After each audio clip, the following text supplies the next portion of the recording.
1 2 3 start. तुम्ही कचरा का करतासा? आम्ही खाऊन टाकलं. मग कचरा कोणाला टाकायचा असतो? सर्वजण टाकतात. मग तुम्ही बी टाकतासा? तू कोण सांगणारी? अगं ही आहे डॉक्टर सर्वपल्ली राधाकृष्ण विद्या मंदिर राजेंद्र नगरची स्वच्छता मॉनिटर. आणि तिचं नाव काय आहे माहिती आहे का तुम्हाला? काय नाव आहे तुझं? देवयानी अजिनाथ रोकडे. देवयानी अजिनाथ रोकडे आहे.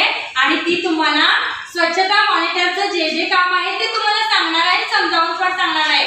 तुम्ही खाल्लेले हे कागदाचे कपटे व पेन्सिलीचे ठिके, त्याचबरोबर जे काही आपलं वेस्ट आहे ते इथं टाकायचं